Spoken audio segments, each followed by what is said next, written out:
शब्द का उच्चारण किए। सती मैया जान गई कि बाबा जग गए, दौड़कर मैया गई, जाकर शंकर भगवान को वंदन किया। यहां शंकर जी दिखाई दे रहे हैं आप लोग को। कहिए शंकर जी के किस दिशा में पार्वती जी बैठी हैं, किस ओर? बाईं ओर। लेकिन आज सती मैया जब आई हैं तो शंकर जी ने बाईं ओर नहीं बिठाया। कहां बिठाया? सनमुख शंकर आसन। बाबा ने सती मैया को अपने सन्मुख आसन देकर के बिठाया है, सामने। बाएं क्यों नहीं बिठाया? क्योंकि वाम भाग में बैठने का अधिकार सती मैया खो चुकी हैं। शंकर जी ने इनका त्याग कर दिया है। जीवन में स्थान का बड़ा महत्व है। बाबा ने सामने बिठाया, सती मैया का मुख देखा, लग गया कि 87,000 वर्ष से अकेली हैं, दुखी हैं। उनका दुख कम करने के लिए शंकर भगवान की कथा शुरू कर दी। कथा ही व्यथा समाप्त कर सकती है। तो लगे कहन हरि कथा रसाला। अब यहां एक बड़ी अद्भुत घटना घटी। शंकर भगवान कथा प्रारंभ किए, 1 घंटे कथा भी चली थी। तब तक आकाश में हवाई जहाज उड़ने लगा। ये जहाज लेके कौन जाने लगा? तो देवता। ये देवता लोग कहां जाने लगे? तो सती मैया के पिताजी, जिनका नाम है दक्ष प्रजापति। क्या नाम है? दक्ष प्रजापति। आज की भाषा में कहिए तो वो इलेक्शन जीत गए थे। इलेक्शन जीत गए थे। प्रजापतियों का इलेक्शन हुआ था कि प्रजापतियों का राजा कौन बनेगा। दक्ष राजा बन गए थे। राजा बन गए तो इतने खुश हुए कि यज्ञ की रचना किए थे और उसी यज्ञ में सभी देवताओं को बुलवाए थे दक्ष। ये सारे देवता अपनी अपनी पत्नियों के साथ विमान में बैठ के कैलाश के ऊपर से जा रहे हैं। लेकिन आपको सुनकर आश्चर्य लगेगा, सामान्य जीव अपने दामाद के पांव को प्रणाम करके आदर पूर्वक बुलाता है। दक्ष अपने बेटी दामाद को बुलाए ही नहीं, जानबूझकर। क्यों नहीं बुलाए? वो शंकर भगवान को शत्रु मानते हैं। जैसे बड़ा अधिकार मिला दक्ष को, अभिमान हो गया है। बुरा न मानिएगा, अच्छे अच्छे लोगों को अभिमान हो जाते हैं। अच्छे अच्छे लोगों को ये अभिमान कब होता है राम भैया? जब ये लगने लगता है कि हम कर रहे हैं। जब लगता है कि हम कर ले रहे हैं, यही अभिमान, हम ही अभिमान को जन्म देता है।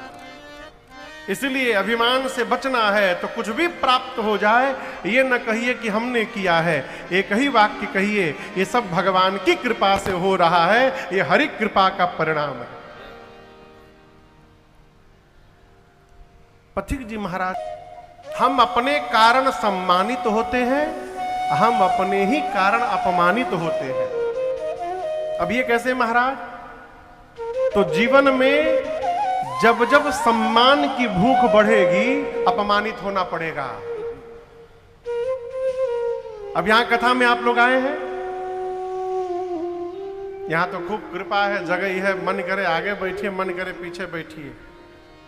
लेकिन प्राय कथाओं में ऐसा होता नहीं है, वहां अपार भीड़ रहती है। अब कोई आवे, हम तो सोफे पे बैठेंगे, मन में कल्पना करके आया सोफा पे बैठेंगे, और सोफा पे बैठना छोड़ दूर पंडाल में कोई घुसने नहीं दिया। अब वो कहे कि आयोजक हमारा अपमान कर दिया। आयोजक ने अपमान नहीं किया, आपने मन में सोचा था कि सोफा हमको मिलेगा, नहीं मिलेगा तो आपको लगा अपमानित हो गए। कोई किसी का अपमान नहीं करता, सम्मान की भूख ही हमको अपमानित करा के रखती है। तो दक्ष को लगा कि शंकर जी को नहीं बुलाएंगे तो उनका अपमान हो जाएगा। बाबा बुलाओ चाहे ना बुलाओ, कछु लेना न देना, मगन रहना, बाबा आनंद में है। सती मैया को जब पता चला कि पिताजी के घर में यज्ञ हो रहा है, तो सती जी ने भगवान शंकर से कहा, प्रभु पिताजी के घर में उत्सव है, मैं उनकी बेटी हूं, आज्ञा हो तो मैं भी यज्ञ देखने चली जाऊं। शंकर जी बोले, आपने बहुत अच्छी बात कही देवी, जाना चाहिए, लेकिन आपके पिताजी ने हम लोग को बुलाया नहीं है। मेरे से बैर था इसलिए आपको भी भूल गए। यद्यपि पिता के घर, मित्र के घर, सदगुरु के घर और अपने स्वामी के घर, 4 जगह जीवन में बिना बुलाए जाना चाहिए। इन 4 जगह से निमंत्रण नहीं ढूंढना चाहिए देवी, परंतु यदि अपमानित करने के लिए नहीं बुलाया गया है जानबूझकर, तो मैं कहता हूं ताहां गए कल्याण न हो। वहां जाने पर देवी कल्याण नहीं होगा। भगवान शंकर समझाते रहे, माई मान नहीं रही है। लोग परेशान मिलते हैं, कहते हैं महाराज हमारी श्रीमती जी हमारी सुनती नहीं है, क्यों रो रहे हैं? इधर देखिए, शंकर भगवान की भी माई नहीं सुन रही है। आनंद में रहिए। आओ, बाबा समझाए, माई नहीं मानी। अंत में भगवान शंकर ने सती मैया को कुछ गणों के साथ विदा कर दिया। पिता के घर मां गई, यज्ञ मंडप का दर्शन किया, और जब मां को यह दिखाई पड़ा कि सभी देवताओं को बुलाया गया है, मेरे पति को नहीं बुलाया गया, मां का क्रोध फट पड़ा। मां विकराल रूप धारण कर ली, टपट पड़ी मुनियों पर, बोली, हे ऋषि मुनि, हे देवता, जितने लोग आए हैं ध्यान से सुनिएगा।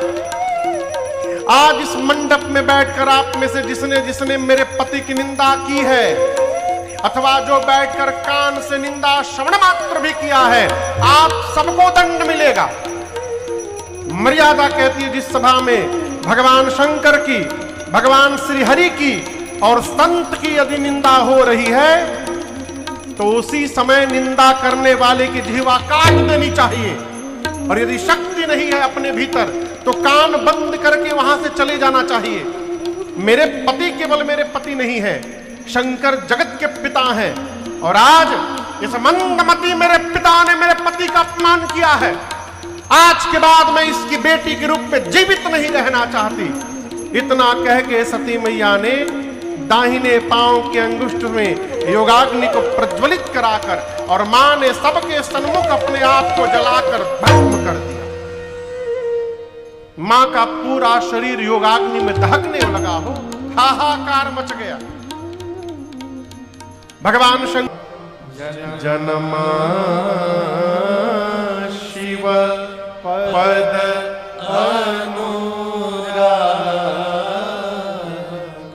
सती मैया कहती है, हे नाथ, अगले जन्म में भी मैं बाबा के ही चरणों की दासी बनूं, इसके अलावा हमें आपसे कुछ नहीं चाहिए।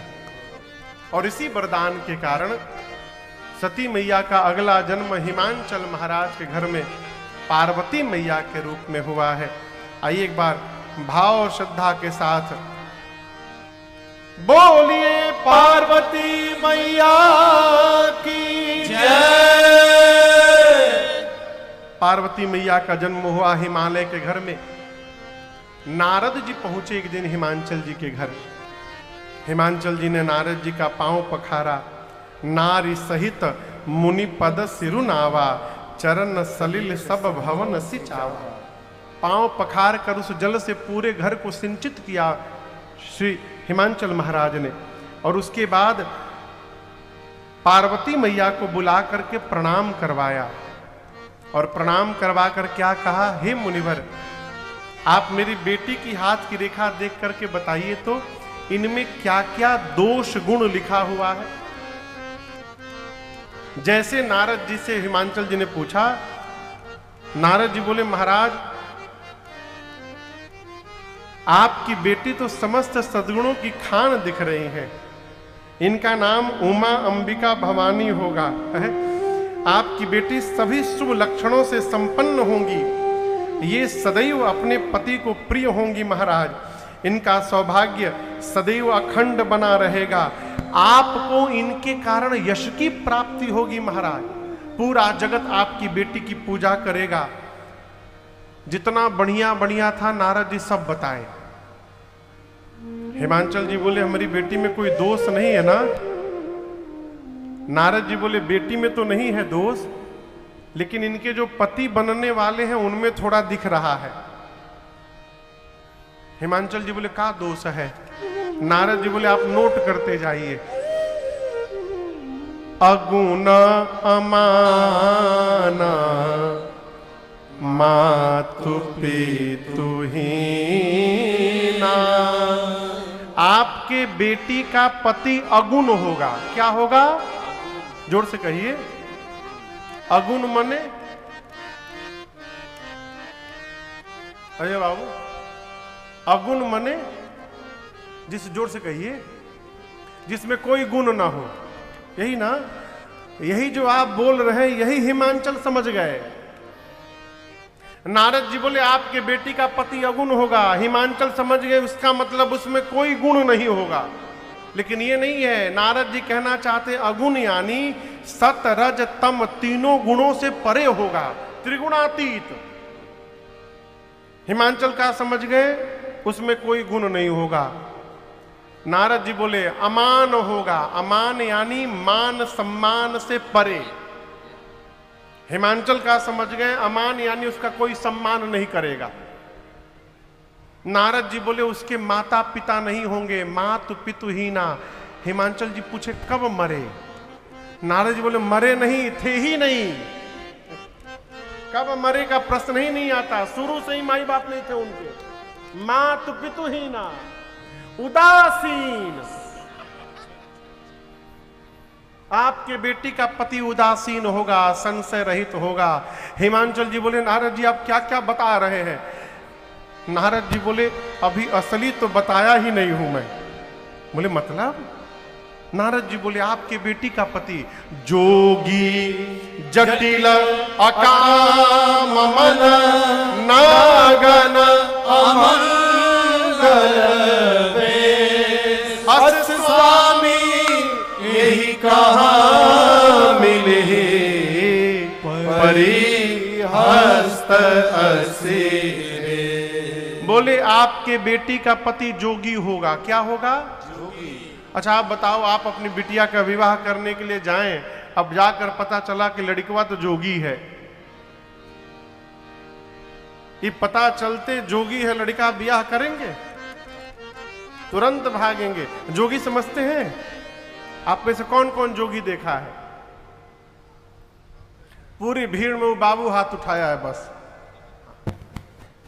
आप में से कोई जोगी देखा है? जोगी उधर भैया देखे हैं, हम देखे हैं। आप लोग जोगी नहीं देखे आज तक? गेरुआ रंग का कपड़ा पहन के, माथे पे साफा लपेट के और हाथ में सारंगी लेकर के देखे हैं? सवेरे सवेरे गांव गांव घूमते हैं। अरे हो मोरे रामा कवने डगरिया पियावा गई हो मोरे राम। जोगी है। अब आप सोचिए, आप लड़के के घर गए हैं लड़का देखने बेटी के लिए, बाहर बैठ के चाय पानी बिस्किट पा रहे हैं। आपने लड़के के पिता से कहा कि थोड़ा बाबू को बुला दीजिए, हम देख लें। अब आप लड़के को देखने के लिए बुलवाएं और लड़का घर में से जोगी का रूप धारण किए सारंगी बजावत निकले। अरे हो मोरे रामा। आप देखेंगे तो ब्याह का बात करिएगा कि भागिएगा वहां से। नारद जी बोले आपके बेटी का पति जोगी है, उसकी विशाल जटाएं हैं। जोगी जटिल अकाम मन, उसकी विशाल जटाएं हैं, उसकी कोई कामना नहीं है। हिमांचल जी कपार पे हाथ पकड़ लिए, बोले नारद जी आप क्या बता रहे हैं? नारद जी बोले अभी असली नहीं बताया हूं। बोले अरे अब क्या बचा है? नारद जी बोले आपके बेटी का पति नंगा रहेगा महाराज, नंगा, कुछ नहीं पहनेगा। नगन अमंगल वेश, अमंगल रूप धारण करके घूमेगा। हिमांचल जी बोले क्या बोल रहे हैं? नारद जी बोले हम नहीं बोल रहे हैं, आपकी बेटी की हाथ की रेखा ऐसा ऐसा बता रही है, इसी में लिखा है। हिमांचल जी रोने लगे, नारद जी को किनारे ले गए, कहे कोई उपाय रखे हैं आप? नारद जी बोले कैसा उपाय?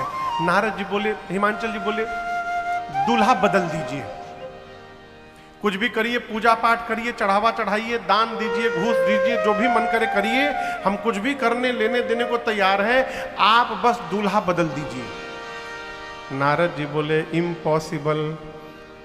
कह मुनि सहिमवंत सुनो, जो विधि लिखा लीलार, देव दनुज नर नाग मुनि को न मेट निहार। देवता दैत्य नर नाग मुनि महाराज कोई मिटा नहीं सकता, दूल्हा तो ऐसे मिलेगा। लेकिन हम एक आपको बात बताएं, जो मैंने वर के लक्षण बताए हैं, ये सारे लक्षण शंकर जी में विद्यमान है। और आपको एक बात सुनकर आश्चर्य होगा, समर्थवान व्यक्ति को दोष नहीं लगता है। समर्थ कहूं नहीं दोष गोसाई। आपको सुनकर आश्चर्य होगा, हवाई जहाज में बड़े बड़े लोग हाफ पैंट पे घूमते हैं। हाँ, हाफ पैंट पहन के लोग जहाजी में घूमते हैं। हाँ?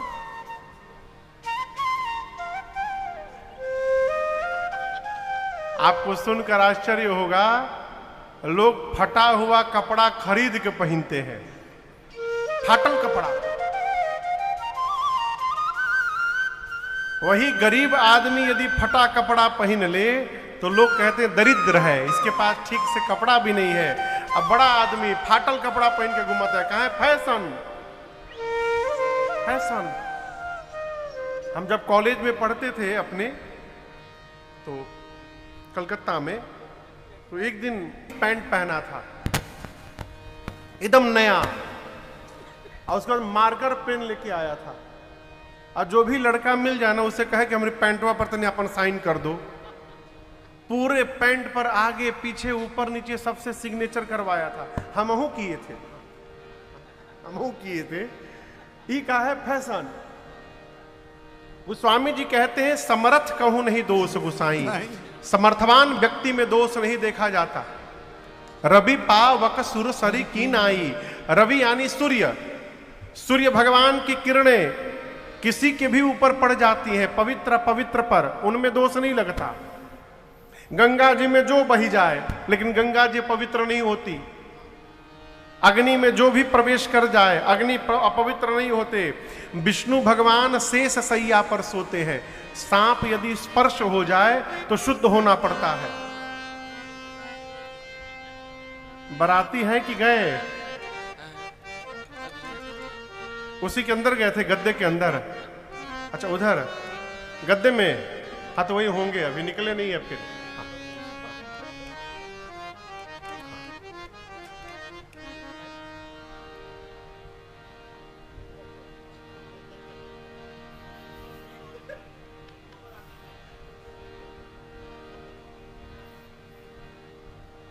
घबराइए मत, कुछ नहीं होगा आज, है?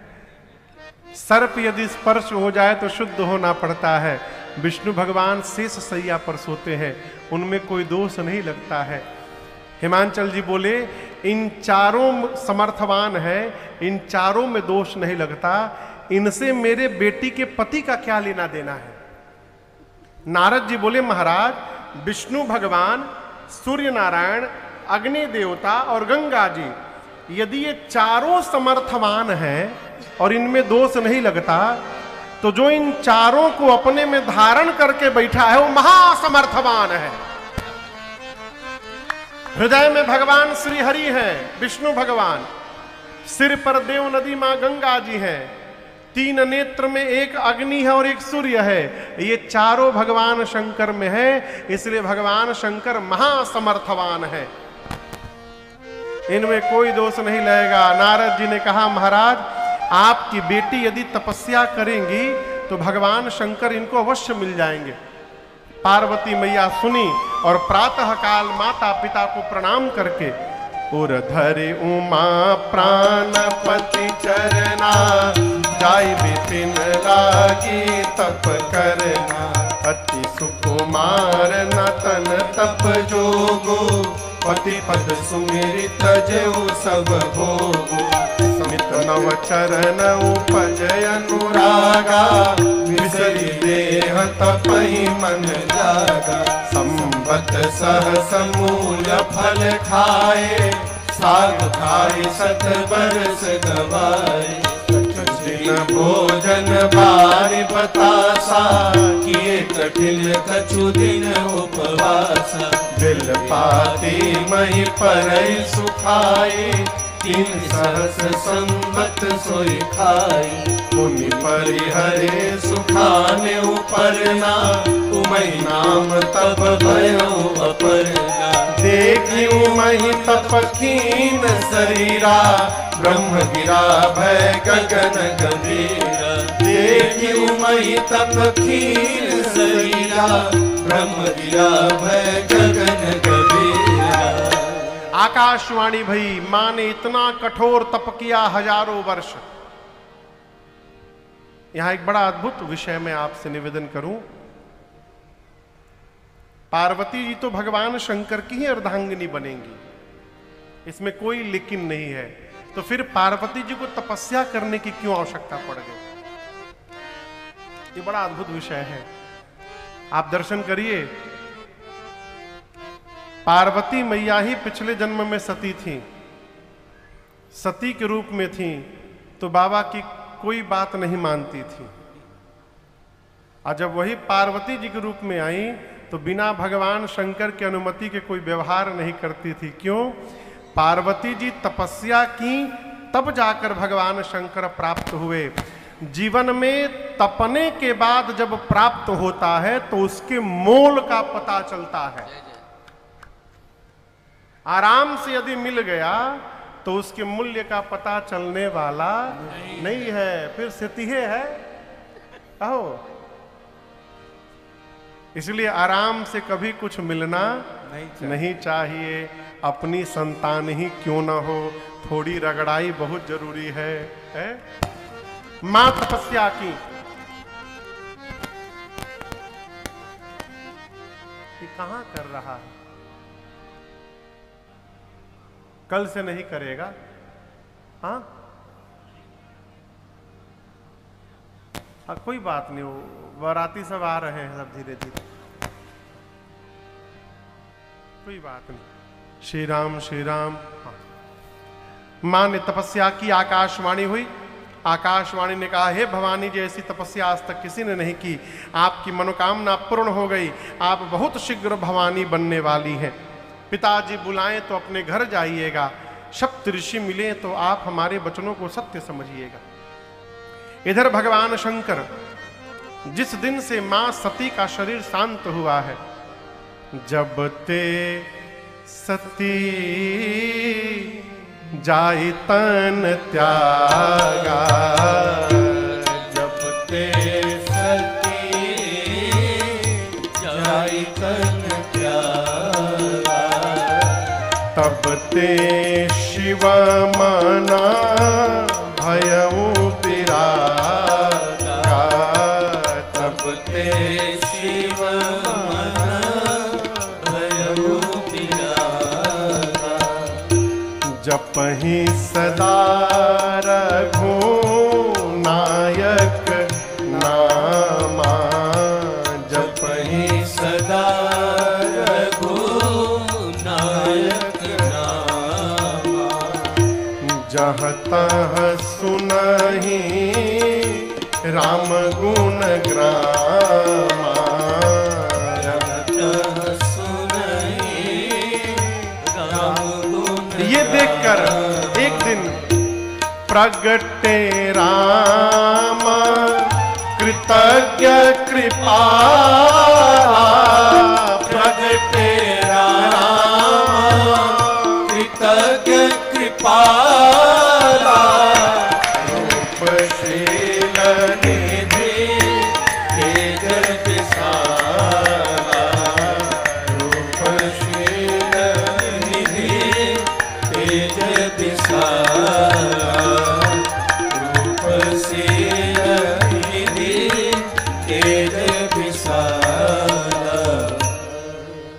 जिस दिन से सती मैया का शरीर शांत हुआ, उस दिन से भगवान शंकर को वैराग्य हो गया।